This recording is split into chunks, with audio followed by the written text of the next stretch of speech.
What's up, guys? Treygonite here. Back at it again. It's been about 2 weeks, I think, approximately, since I've made a video. I apologize for that. Rue, as well as myself, traveled up to Florida for a contact flag football tournament. That's another hobby of ours we've done for quite a few years now. It's basically like football, but it's either 4-on-4, 5-on-5, 7-on-7, 8-on-8, or 9-on-9. And it's most formats, at least the formats we play in, is contact. So contact, blocking, blowing people up, all that is allowed. But the object, rather than tackling people, is to come up with a flag. So it's pretty intense, very competitive. There was over 440 teams down there from all over the nation. So it's pretty big. You can Google it and look into it if you want. It's USFTL flag football nationals was the thing. And anyways, guys, so back at it again. Let's go ahead and get into the Zur video. Back at it for the Zur series.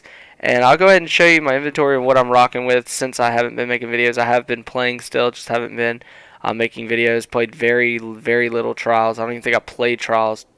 Not last one on Twilight Gap, but the week before that on the other map. I forget the name. Yeah, the one with like the outside, like, dang, I can't forget. But anyways, I think I only played one passage with Rue, myself, and my girlfriend Demise. So, anyways, just played like one day, not even a full day worth of trials on Twilight Gap. Blew flawless 2, I think, actually.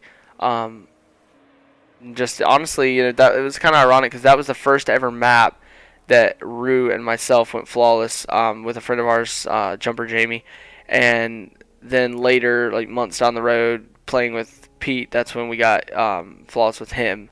So and ever since then we've been going flawless every week. So for the last couple of weeks, not being able to play a lot, not going flawless either week due to that, it's kind of been a setback. But I'm really pumped up for today because we also made new accounts. So might see those on the channel very soon. They're already up over 300 lights, so we're striving to get those as high as we can this weekend. Probably won't get any trials in on those this weekend, but look for next weekend definitely to see those. Alright, guys, without further ado, let's go ahead and quickly show you what I've been running. I did get a Matador effective range, pretty much almost a god roll. I got accurized ballistics rather than aggressive ballistics, so you see that tiny little hit in range and impact with that versus the aggressive ballistics, but it's like literally like looks like not even 2%, so I don't care. I did get a performance bonus, reinforced barrel, rangefinder. That is the 3 god perks that you want according to the Reddit document, which I think all of you should check out. I could put a link in the description to that for this video. Also, it doesn't have every single gun, I don't think, but it has a vast majority of guns on there. Tells you what ideally you want for a god roll. And then I also farmed, well, not really farmed, you can't farm anymore. Ideally, theoretically, you can't farm Omnigul, but if you have a lot of skeleton keys, you can just keep popping them at the chest. And I think I was like 2 for 3 doing that strike. And I got Grasp of Malik twice. This one was the best roll I got. I got a red dot ORS, which is good. ORS, OES, OAS, all good. If you have the 1 next to the OAS, ORS, or OES, that is not good because it's too zoomed. It's more like a zoomed in scope rather than just a simple red dot. That's a simple red dot scope, so it's better. I also have rangefinder and hand loaded, which are going to give me some more range to it, so I can actually kind of sit back and pop people from afar. It's only about, probably looks like about 40-45% full on range. That'll probably put it up around 60 to 70. So that's a really good range weapon now. And then third eye, just to have that radar still active while zooming down the scopes, so the sights. So anyways, it's pretty good grasp. It's not a god roll, but it is a very solid usable grasp. Right now on those new accounts, we were probably going to farm Omnigul to try to get a very good grasp, just due to the fact that the weapon before that we used was blind perdition at depth, and you only get that from going flawless. Other than buying the Palindrome from the vendor, or getting a lucky drop with a IS Luna, or even a very rare, now it's not year 2, with a Hawksaw, or doing the Thorn Quest, or getting another exotic drop to where I either get Mida or Hawkmoon. I can't have any of these weapons that easily except for Palindrome. So if I take Palindrome out of the equation, I literally out of these don't have many options. So Grasp, I can still not affect my Crucible KD because I literally have no good guns. I'm gonna be stocking up on Zero this weekend just to be able to increase my light. But with this, I'll be able to get a solid weapon to head into Crucible on that account on a good note. I think you get Matador from a campaign mission. It's not a god roll. It's definitely not that great. So I can go ahead and get that, or I can pick 1,000 yard, the basic 1,000 yard from there. I know you can get that from campaign. So anyways, guys, that's all I've been rocking. I stopped rocking Benzveo just because I want to get that sweat or that feel for sweats where I'm not going to have an exotic armor piece, and then the Gink and Sons of Cyrus is what I'm rocking visually. Alright guys, well now that I've eaten into almost 6 minutes of this video, let's go ahead and check out what Zer has for the week. Alright, here we go. Sorry guys if I sound a little sick, congested. Alright guys, so what we're looking at now is Legacy Ingram. As always, that's that year 1. They did have the exotic Ingram 3 or 4 weeks ago. The Legacy Ingram is a year 1, so it'd be a year 1 boots, dropping I think 160 or 170 light, and it's something I have always said stay away from. You don't need it. So unless you're trying to get some awesome leg armor that you really wanted, because you can run year 1s in sweats. Also remember, you can't run armor, the exotic armor, so that wouldn't do you any good, pretty much at all, in my opinion. Next is the Glass House for the Titan. Blessings of Light and Weapons of Light last longer, so it's pretty good. Mostly for, I mean, it could be for PvP, but a lot for PvE.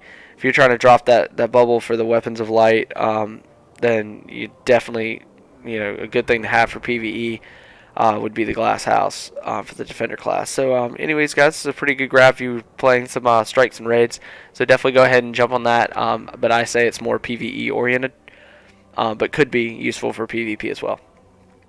Next is Graviton Forfeit.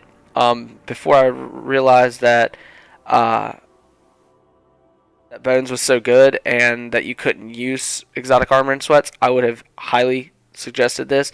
But if you are not a sweat and you want to get a very good exotic armor, get this, because the build I used to run on my Night Stalker was Graviton Forfeit to grant Shade Step, and then I would run Keen Scout. Keen Scout lets you see where your enemies are. It's kind of like lets you track them through a heat sensor basically, and you can kind of track them. So if you start shooting somebody and they try to juke you out, you can just follow their their movements, and they won't be able to juke you out. You'll be able to tell exactly where they're going or where they're running, try to cut them off, and it works pretty well.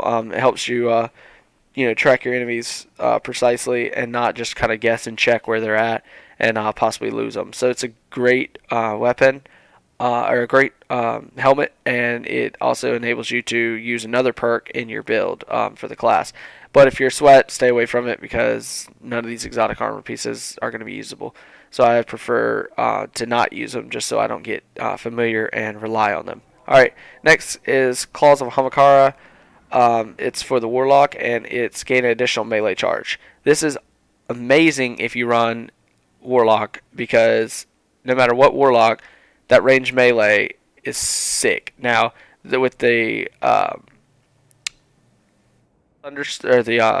Stormcaller, the Thunderstrike melee is ridiculously amazing. You can basically shotgun from 5 feet away and then range melee one time, and it usually will kill him. But having this on, if you're not a sweat and you can afford to run armor and don't get used to it or whatever, or even if you are a sweat and you want to run armor when you're just playing pub matches, this is awesome, as you probably already know if you're a sweat, because you can guarantee their kill. You can guarantee that their death, your kill, because if you hit that range melee after one shotgun and it doesn't kill them, doesn't matter, you follow up with another one. So it's almost guaranteed running a shotgun that even at mid-range you could be super lethal. And then lastly, we got the Zahala Supercell. I did this about a month ago. He was selling it, and I said that it is strictly a PvE weapon. PvP, I guess you could try running it, but I say stay away from auto rifles. There are some good auto rifles out there. Incooch did a video about the Iron Banner one, and he was melting with that thing, dropping over 2.0 KD and 20 plus kills every game. But he's also a pretty top tier player, so he can make stuff like that look easy. So don't think, oh, I'm just gonna go pick up the unbent tree and dominate, because might not be as easy for you. I don't run auto rifles. I don't, mess with them except for maybe the Doctrine of Passing, Doctrine of Passing Adept, Vision, Stone Adept. Those four have pretty much proved their worth in the competitive trials scene. Now, in sweats, I still probably wouldn't do that. Because you're going to run up against the meta, like with a Clever Dragon or Last Words or Thorns even, and you're going to get shut down. You're going to be, what am I doing running an auto rifle? So anyways, stick with that for PvE only. It's not going to be something that's that good for PvP, but maybe in pub matches you can get away with it. And then next, guys, we still got those vehicle upgrades as always, the heavy ammo sense as always, the 3 of coin, and the glass needles. The last time I posted a video, I don't think he was selling glass needles. I think I missed that. I saw it when I went back and watched my video. But if you're looking to change the properties of any exotics, go ahead and jump on those glass needles. As always, the 3 of coins. And if you're needing to stock up on some exotic shards, that as well as Mote of Light, I wouldn't suggest. But exotic shards actually could be a good one. But as always, guys, the 3 of coin is probably my preferred item for the week. So as always, guys, I'm going to stock up on this. And sorry for sounding sick again, a little congested. But as always, guys, thank you for watching. Please hit that like button and that subscribe button. It really helps a lot. And stay tuned for more content, as Rue and I are going to be trying to get out videos multiple times a week, maybe at least 3 to 5 videos a week, if not one a day, is what we'd eventually like. So anyways, guys, if you have any video ideas, any ideas for content, please drop it in the comment section below. But as always, please like and subscribe, and tune in for more content soon. Thank you.